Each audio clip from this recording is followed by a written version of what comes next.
नमस्कार दोस्तों, आपका स्वागत है आपके अपनी यूट्यूब चैनल बीपीएम नॉलेज में। आज हम लोग जो है एलपी और टेक्नीशियन के जो है प्रैक्टिस सेट जो है 2 करने वाले हैं और इनमें से किसी भी प्रश्नों का आंसर अगर आपको पता है तो आप कमेंट बॉक्स में दे सकते हैं। तो चलिए आज का वीडियो शुरू करते हैं। आज का पहला क्वेश्चन है, निम्नलिखित में से कौन सा पादप समूहों में परागण होता है? निम्नलिखित में से कौन सा पादप समूहों में परागण होता है? तो ये होता है आवृत बीजी। इसका राइट आंसर ऑप्शन डी हो जाएगा। आवृत बीजी जिसे कि एंजियोस्पर्म कहते हैं, इसमें जो है इस पादप में परागण होता है। चलिए इसके बारे में जान लेते हैं। आवृत बीजी उप समूह के पौधे में बीज फल के अंदर होता है। इस समूह में पौधे, जड़, पत्ती, फूल, फल एवं बीज सभी जो है यह इसमें पाया जाता है। पौधे में बीज जो है बीजपत्र होते हैं। पौधे को जो है 2 भागों में बांटा गया, एक बीजपत्री पौधा और द्विबीजपत्री पौधा। थैलोफाइट सबसे सरल पौधे हैं, तो इसको याद रखिएगा, ये बहुत ही इम्पोर्टेंट लाइन है। थैलोफाइट जो है यह सबसे सरल पौधे होते हैं। चलिए अगला क्वेश्चन देख लेते हैं। अगला क्वेश्चन है, कोयला और पेट्रोलियम के दहन का परिणाम किसमें ऑक्साइड के रूप में होता है? कोयला और पेट्रोलियम के दहन का परिणाम किसमें ऑक्साइड के रूप में होता है? तो ये होता है नाइट्रोजन और सल्फर में। इसका राइट आंसर ऑप्शन ए हो जाएगा।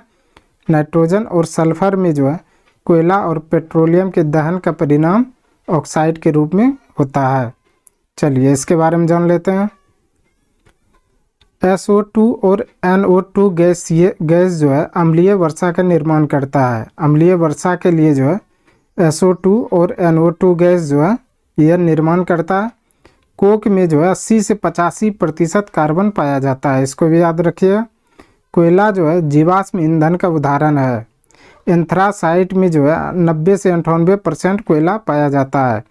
और बहुत ही इम्पोर्टेंट लाइन है कि एंथ्रासाइट जो है सबसे उत्तम किस्म का जो है कोयला होता है। कोक का निष्कासन अवकारक के रूप में होता है। चलिए अगला क्वेश्चन देख लेते हैं। अगला क्वेश्चन है, निम्नलिखित में से कौन सा एक विषम परमाणुक अणु नहीं है?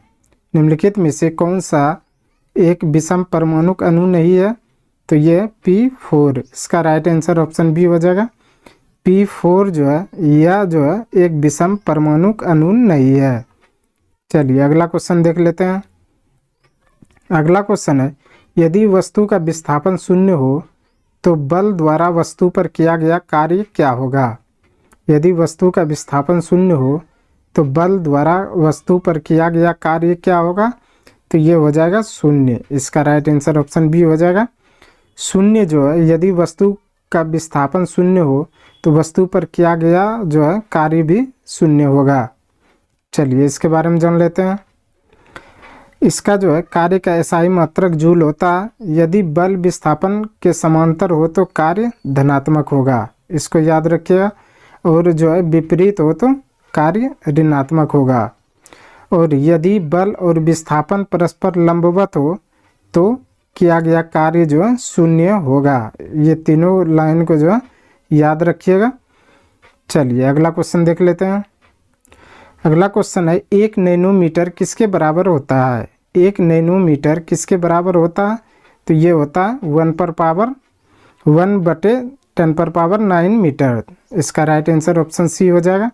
1/10⁹ मीटर जो है यह 1 नैनोमीटर जो है होता है। चलिए इसके बारे में जान लेते हैं। 1 नैनोमीटर जो है 1/10⁹ मीटर होता है और 1 नैनोमीटर बराबर होता है 10⁻⁻⁹ मीटर। और जो है 1 एटोमीटर बराबर होता है 10⁻⁻18 मीटर। और 1 फर्मी जिसे कि फेम्टोमीटर कहते हैं वो होता है 10⁻15 मीटर। और 1 माइक्रोमीटर बराबर होता है 10⁻⁻6 मीटर। तो ये सभी को जो है याद रखिएगा, ये बहुत ही इम्पोर्टेंट लाइन है और ये जो है बार बार पूछा जाता है। चलिए अगला क्वेश्चन देख लेते हैं। अगला क्वेश्चन है, ध्वनि के संचरण के दौरान माध्यम में कणों के उच्च घनत्व का क्षेत्र क्या कहलाता है? ध्वनि के संचरण के दौरान माध्यम में कणों के उच्च घनत्व का क्षेत्र क्या कहलाता है? तो ये कहलाता है संपीड़न। इसका राइट आंसर ऑप्शन सी हो जाएगा। संपीड़न जो है ध्वनि के संचरण के दौरान जो है माध्यम में कणों के उच्च घनत्व का क्षेत्र कहलाता है। चलिए अगला क्वेश्चन देख लेते हैं। अगला क्वेश्चन है, किसी विलयन में भिन्न हाइड्रोजन आयन सांद्रता की स्थिति में कौन सा सूचक भिन्न रंग दर्शाता है? किसी विलयन में भिन्न हाइड्रोजन आयन सांद्रता की स्थिति में कौन सा सूचक भिन्न रंग दर्शाता है? तो ये दर्शाता है यूनिवर्सल। इसका राइट आंसर ऑप्शन सी हो जाएगा। यूनिवर्सल जो है किसी विलयन में जो है भिन्न हाइड्रोजन आयन सांद्रता को जो है स्थिति के सूचक भिन्न रंग को दर्शाता है। चलिए अगला क्वेश्चन देख लेते हैं। अगला क्वेश्चन है, दो या दो से अधिक सेलों के संयोजन को कहा जाता है। दो या दो से अधिक सेल के संयोजन को कहा जाता है। तो ये कहा जाता है बैटरी। इसका राइट आंसर ऑप्शन बी हो जाएगा। बैटरी जो है दो या दो से अधिक सेल के संयोजन को कहा जाता है। चलिए इसके बारे में जान लेते हैं। इसके इलेक्ट्रॉन के माध्यम जो है NH4Cl तथा 2NCl2 का जो है पेस्ट भरा जाता है। लेक्लांचे सेल का उपयोग जो है ट्रांजिस्टर तथा घड़ियों में किया जाता है। तो ये बहुत ही इम्पोर्टेंट है कि ट्रांजिस्टर तथा घड़ियों में जो है कौन सा सेल का प्रयोग किया जाता है? तो लेक्लांचे सेल का। इस सेल का विभव लगभग जो है 1.35 वोल्ट होता है। मरकरी सेल का विभव जो है वह 1.35 वोल्ट होता है और सीसा संचायक बैटरी का विभव जो है 2 वोल्ट होता है। तो ये बहुत ही इम्पोर्टेंट है। चलिए अगला क्वेश्चन देख लेते हैं। अगला क्वेश्चन है, कब कहा जाएगा कि कोई पिंड मुक्त रूप से गिर रहा है? कब कहा जाएगा कि कोई पिंड जो है मुक्त रूप से गिर रहा है? जब इस पर केवल गुरुत्व बल कार्य करे। तो इसका राइट आंसर ऑप्शन बी हो जाएगा। जब इस पर केवल गुरुत्व बल कार्य करे तब जो है कहा जा सकता है कि कोई पिंड जो है मुक्त रूप से गिर रहा है। चलिए अगला क्वेश्चन देख लेते हैं। अगला क्वेश्चन है, किसकी सतत वृद्धि के कारण किसी समूह में परमाणु त्रिज्या में वृद्धि होती है? किसकी सतत वृद्धि के कारण किसी समूह में परमाणु त्रिज्या में वृद्धि होती है? तो ये होती है इलेक्ट्रॉन सेल में। इसका राइट आंसर ऑप्शन ए हो जाएगा। इलेक्ट्रॉन सेल में जो है सतत वृद्धि के कारण जो है परमाणु त्रिज्या में वृद्धि होती है। चलिए अगला क्वेश्चन देख लेते हैं। अगला क्वेश्चन है, कौन सा एक परजीवी पौधा है? कौन सा एक परजीवी पौधा?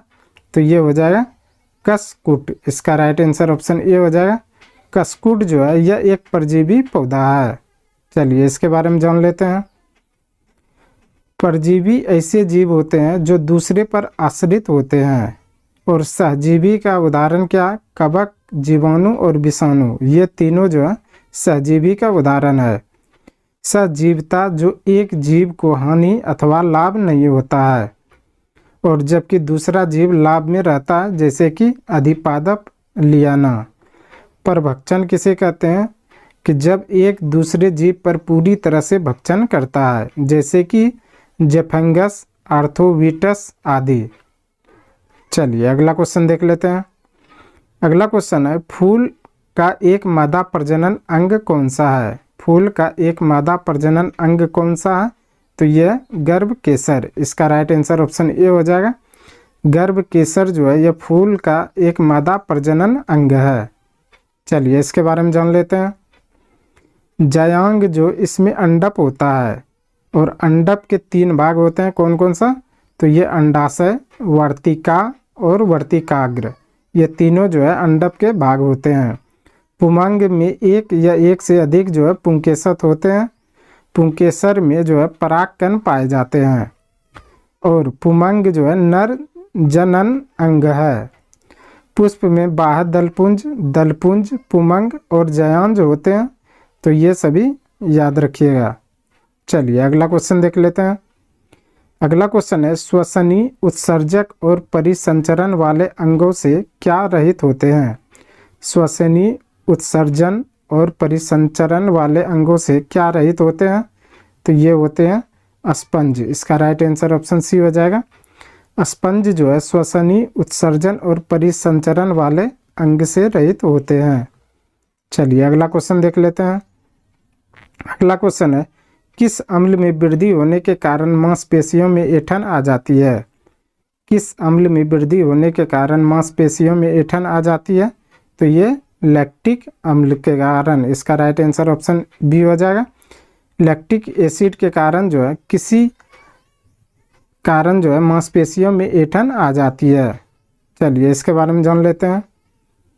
मांसपेशियों में थकान जो है लैक्टिक अम्ल के संचरण के कारण होता है। मांसपेशियों की संख्या जो है हमारे शरीर में 500 से अधिक है और पेशियां त्वचा के अंदर मांस में होती है, तो इसको भी याद रखिएगा। सेब में जो है मौलिक अम्ल पाया जाता है। बहुत ही इम्पोर्टेंट लाइन है कि सेब में जो है कौन सा अम्ल पाया जाता है? तो मैलिक अम्ल। चलिए अगला क्वेश्चन देख लेते हैं। अगला क्वेश्चन है, किसी वस्तु पर बल लगाने पर यदि वह गतिशील नहीं होती है तो इसे क्या कहा जा सकता है? किसी वस्तु पर बल लगाने पर यदि वह गतिशील नहीं होती है तो इसे क्या कहा जा सकता है? तो इसे कहा जा सकता है कोई कार्य नहीं हुआ है। इसका राइट आंसर ऑप्शन ए हो जाएगा। कोई कार्य नहीं हुआ है यदि किसी वस्तु पर बल लगाने पर यदि वह गतिशील नहीं होती है तो। चलिए अगला क्वेश्चन देख लेते हैं। अगला क्वेश्चन है, एक वस्तु की गतिज ऊर्जा और स्थितिज ऊर्जा के योग को क्या कहा जाता है? एक वस्तु की गतिज ऊर्जा और स्थितिज ऊर्जा के योग को क्या कहा जाता है? तो ये कहा जाता है यांत्रिक ऊर्जा। इसका राइट आंसर ऑप्शन ए हो जाएगा। यांत्रिक ऊर्जा जो है गतिज ऊर्जा और स्थितिज ऊर्जा के योग को कहा जाता है। चलिए इसके बारे में जान लेते हैं। कार्य द्वारा प्राप्त ऊर्जा जो है यांत्रिक ऊर्जा होता है। किसी वस्तु पर कार्य करने की क्षमता जो है उस वस्तु का जो है ऊर्जा कहलाता है। और काइनेटिक ऊर्जा जो है ½ mv² होता है, 1/2 mv²। और पोटेंशियल एनर्जी बराबर होता है mgh, जिसे कि स्थितिज ऊर्जा और गतिज ऊर्जा कहा जाता है। चलिए अगला क्वेश्चन देख लेते हैं। अगला क्वेश्चन है, निम्नलिखित में से कौन सा धातु के बारे में गलत है? निम्नलिखित में से कौन सा धातु के बारे में गलत है? तो ये हो जाएगा वे विद्युत ऋणात्मक होती है। तो इसका राइट आंसर ऑप्शन डी हो जाएगा। वे विद्युत ऋणात्मक कब होगी? जब जो है धातु के बारे में गलत है। चलिए इसके बारे में जान लेते हैं। धातुएं आवर्त सारणी के बाएं भाग में स्थित है और इसके अंतिम कक्ष में जो है 1 2 3 इलेक्ट्रॉन होते हैं। धातुएं विद्युत धनात्मक होती है, तो इसको भी याद रखिएगा। धातुएं जो है विद्युत धनात्मक होती है।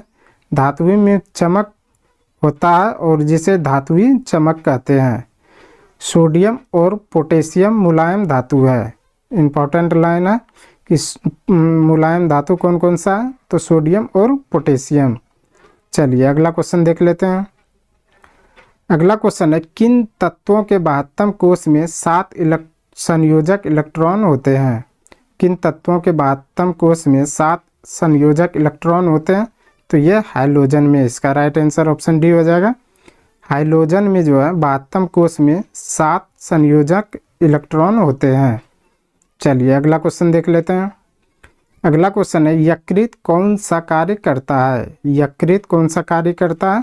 तो ये करता है पाचन का। इसका राइट आंसर ऑप्शन डी हो जाएगा। यकृत जो है पाचन का कार्य करता है।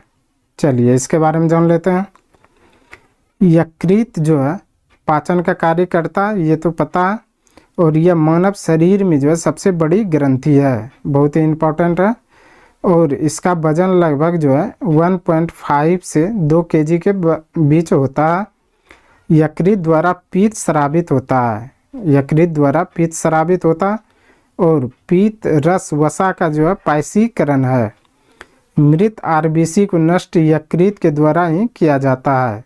तो ये बहुत ही इम्पोर्टेंट है, जो कि एग्जाम में पूछा जाता है कि यकृत द्वारा जो है आरबीसी का जो है नष्ट किया जाता है। चलिए अगला क्वेश्चन देख लेते हैं। आज का अंतिम क्वेश्चन है, एक तरंग के गर्त की गहराई को क्या कहा जाता है? एक तरंग की गर्त की गहराई को क्या कहा जाता है? तो ये कहा जाता है आयाम। तो इसका राइट आंसर ऑप्शन डी हो जाएगा। आयाम जो है एक तरंग के गर्त की गहराई को कहा जाता है। आज के लिए बस इतना ही। हमें उम्मीद है कि ये वीडियो आपको पसंद आया होगा। अगर पसंद आया तो प्लीज़ लाइक, कमेंट, शेयर और चैनल को सब्सक्राइब ज़रूर करें। धन्यवाद।